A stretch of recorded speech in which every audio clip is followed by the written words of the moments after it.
दोस्तों, स्वागत है आपका आरपीसी टीवी पर।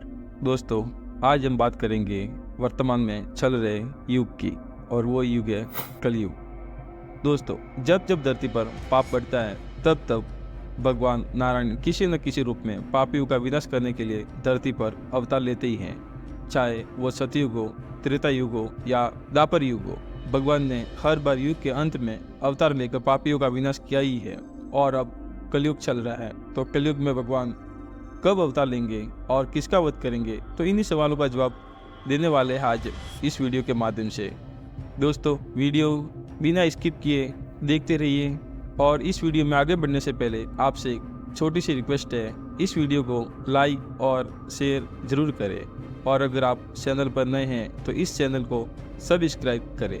दोस्तों, शास्त्रों में वर्णित है कि हर युग के अंत में जब पाप और अन्याय अपने चरम पर होता है तो भगवान नारायण उस युग का अंत करने के लिए नया अवतार लेते ही हैं, और नव युग की नींव रखने के लिए अपना अवतार लेते ही हैं।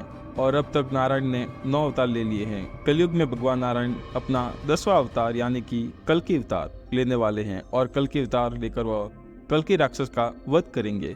कल्कि राक्षस वही है जिसने कलयुग को अपने नियंत्रण में किया हुआ है। लेकिन अगर आप कल्कि राक्षस या फिर कलि पुरुष की कहानी जानना चाहते हैं तो आपको हमारे साथ, तो इसी कहानी की शुरुआत के लिए हमें सृष्टि की रचना के स्रोत के समय यानी सतयुग में जाना होगा। दोस्तों, सतयुग में समुद्र मंथन की कहानी हम सब ने सुनी ही है। समुद्र मंथन के लिए मंदराचल पर्वत को उठाया गया था, और फिर विष्णु जी के वाहन गुरुदेव ने उसे उठाकर समुद्र में रखा, और फिर नागों के राजा वासुकी जो महादेव के गले की शोभा बने हुए हैं, उन्होंने उस पर्वत को रस्सी बनकर लपेटा, और जिस तरह दही को मथ कर माखन बनाया जाता है, उसी तरह मंदराचल पर्वत से समुद्र मंथन की प्रक्रिया शुरू हुई। विष्णु पुराण में अंकित है कि समुद्र मंथन के दौरान राक्षसों ने वासुकी के मुख को पकड़ रखा था, और देवताओं ने वासुकी की पुष्प को पकड़ रखा था। लेकिन अब भी समुद्र मंथन करना आसान नहीं था, क्योंकि मंदराचल पर्वत बहुत बड़ा था और समुद्र में इसका घूमना असंभव था। इसलिए एक बार फिर नारायण ने अपनी युक्ति लगाई और कच्छियों का अवतार धारण किया। कच्छियों का अवतार लेकर नारायण ने मंदराचल पर्वत पीठ पर रखा, फिर वासुकीनाथ की सहायता से मंथन शुरू किया। सभी जानते हैं कि समुद्र मंथन में से बहुत कीमती रत्न और बहुत सारे कीमती आभूषण निकले थे, लेकिन सबसे पहले समुद्र मंथन में से जो बाहर आया था वो सभी की कल्पना से परे था। समुद्र में सबसे पहले हराहल विष निकला था, जो बहुत विषैला और तेज विष था। हालांकि नारायण इस हलाल के बारे में पहले से ही जानते थे, लेकिन अगर वो देवता और दानवों को इस बारे में बता देते तो ना तो देवता और ना ही राक्षस समुद्र मंथन में नारायण का साथ देते, और अगर समुद्र मंथन नहीं होता तो नारायण लक्ष्मी को कैसे ग्रहण पाते। और ये सब नारायण ने लक्ष्मी जी को प्राप्त करने के लिए किया था।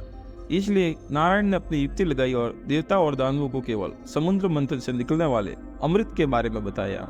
लेकिन अब तो हलाल निकल चुका था, और किसी में भी इसके तेज को सहन करने की क्षमता नहीं थी, तो किसी न किसी को इसका पान तो करना ही था, परंतु शर्त के अनुसार इसे आधा देवताओं को आधा असुरों को पीना था। लेकिन ना तो देवता और ना ही दानव इस हलाल के विष का प्रभाव सहन करने में सक्षम थे। इसलिए नारायण ने महादेव से इस विष को ग्रहण करने का आग्रह किया, और नारायण के कहने पर भगवान शिव ने हलाल का पान कर लिया। लेकिन हलाल ब्रह्मांड का सबसे विषैला विष था, इसलिए इसका प्रभाव भोलेनाथ पर भी विकराल रूप दिखाने लगा। विष के प्रभाव से भोलेनाथ का शरीर तपने लगा था। तब नारायण ने शक्ति देवी पार्वती को उनके प्रेम की शक्ति का स्मरण कराया, और पार्वती ने अपने तेज से हलाल को भोलेनाथ की गले में ही रोक दिया। इसलिए वो विष भोलेनाथ के गले में ही अटक गया था। इसी के कारण भोलेनाथ का कंठ नीला पड़ गया, और तभी से महादेव को ब्रह्मांड में नीलकंठ के नाम से बुलाया जाने लगा। लेकिन इस बीच ये विष कहीं और भी गिरा था। तब अगर आप ये सोचते हैं कि कलि पुरुष कलयुग में जन्मा है तो आप गलत है। कलि पुरुष का अस्तित्व सृष्टि की शुरुआत से ही है, और जब महादेव विष का पान कर रहे थे तब इस विष की कुछ बूंदे राक्षस कलि के मुख में जा गिरी, जिससे कलि का शरीर तो खत्म हो गया, लेकिन उसका प्रभाव अभी भी बाकी था। इसके बाद फिर समुद्र मंथन में से कई कीमती रत्न निकले, जिनमें से कामधेनु को स्वर्ग में स्थान दिया गया और ऐरावत जैसे दिव्य हाथी को राजा इंद्र को दे दिया गया, जिसे देवताओं ने अपने पास रखा। कामधेनु गाय को राजा बलि ने ग्रहण किया। फिर जब समुद्र मंथन में से कौस्तुभ मुनि और शंख बाहर आए तो इन्हें इनके स्वामी यानी नारायण ने धारण किया। अथर्व संजीवनी बूटी निकलने पर इसे पृथ्वी में स्थान मिला। यह वही संजीवनी बूटी थी जिसने त्रेता युग में श्री राम के भाई लक्ष्मण जी के प्राण बचाए थे। अब समुद्र मंथन में से जो बाहर आया वो वही था जिसके लिए असल में नारायण ने समुद्र मंथन कराया था।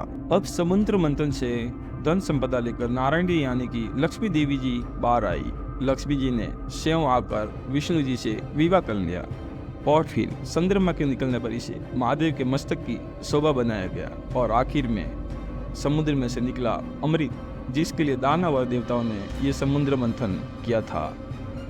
भगवान धन्वंतरी खुद अपने हाथों में अमृत का कलश लेकर समुद्र से बाहर आए। अमृत को देखते ही देवता और दानव अपने सुध बुद्ध खो बैठे और आपस में अमृत को पाने के लिए सीना झपटी में लग गए।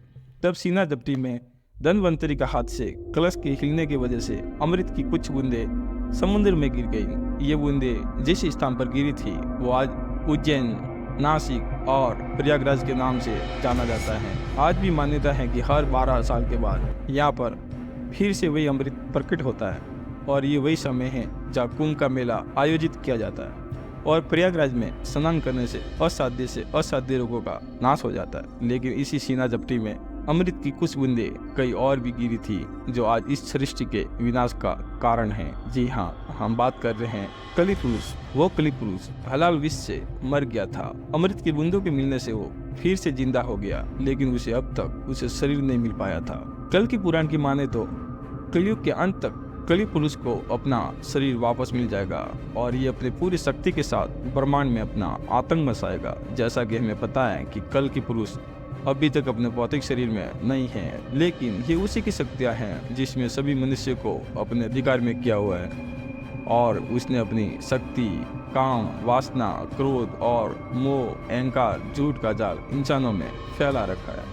वर्णित है कि जैसे जैसे समय बीतेगा और कलयुग अपने श्रम पर पहुंचेगा और कली पुरुष अपने शरीर को वापस ग्रहण कर लेगा, जैसे जैसे धरती पर पाप बढ़ता जाएगा वैसे वैसे कली पुरुष को अपना शरीर और शक्तियाँ वापस मिल जाएगी और फिर धरती के सभी पुरुष कली राक्षस के बस में हो जाएंगे और चारों ओर अधर्म और अन्याय फैल जाएगा और तब कलयुग अपने श्रम पर होगा। कल की पुरुष को खत्म करने के लिए भगवान विष्णु कल्कि के अवतार में इस कलयुग में जन्म लेंगे।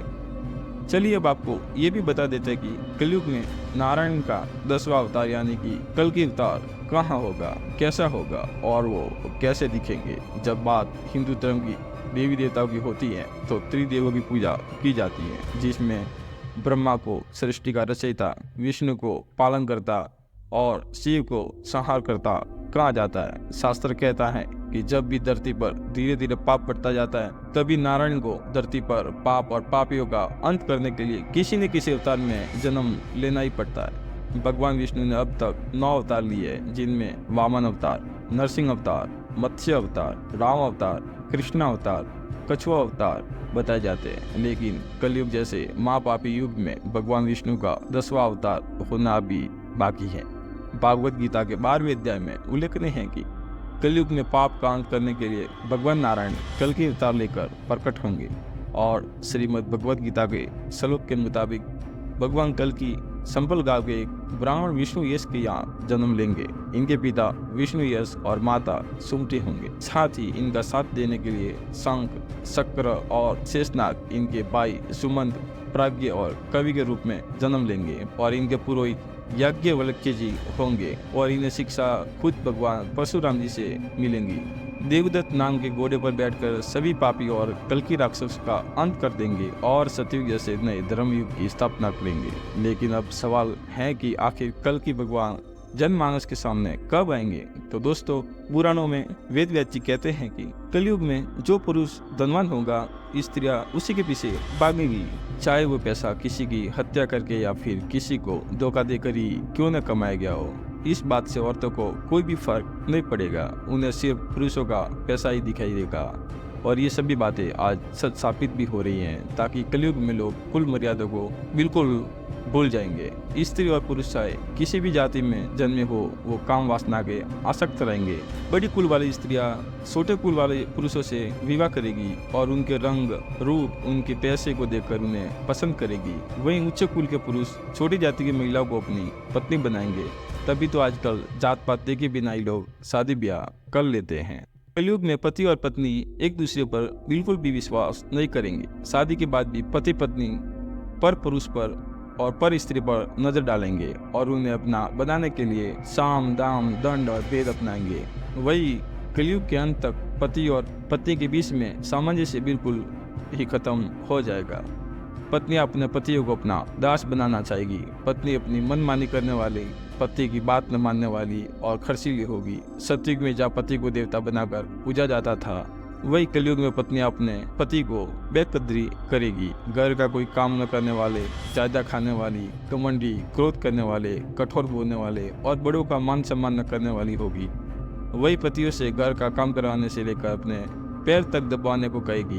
वही पति अपने पत्नियों के साथ गलत व्यवहार करेंगे और दूसरी औरतों की इच्छा को मन में रखेंगे। ये स्त्रियां छोटे कद की होगी। 7 साल की उम्र में माँ बन जाएगी। 10 साल की उम्र में स्त्री पुरुषों के बाल पक जाएंगे और 12 साल में इन्हें बूढ़ापा आ जाएगा। स्त्री पुरुषों के शरीर पर ज्यादा बाल होंगे और इनके कपड़े और सोच दोनों छोटे होते चले जाएंगे। कलयुग के पुरुष मदिरा पीने वाले, वेश्यालय जाने वाले होंगे, गाली क्लोज करने वाले होंगे, मारपीट करने वाले होंगे।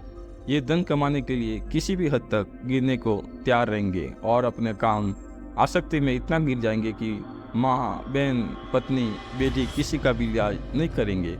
कलयुग में जो औरत सुंदर होगी, जिसके बाल लंबे होंगे, वो सभी पुरुषों को अपना दास बनाना चाहेगी।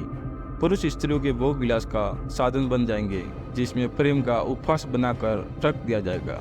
तो क्या कलयुग सचमुच अपने श्रम पर है?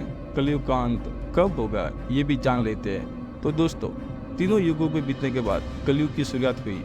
पुराणों के अनुसार अभी कलयुग को शुरू हुए कुछ हजार वर्ष ही व्यतीत हुए हैं, जबकि यह युग 4,32,000 मानव वर्षों का है, जिसमें से अभी केवल 5,126 वर्ष ही बीते हैं।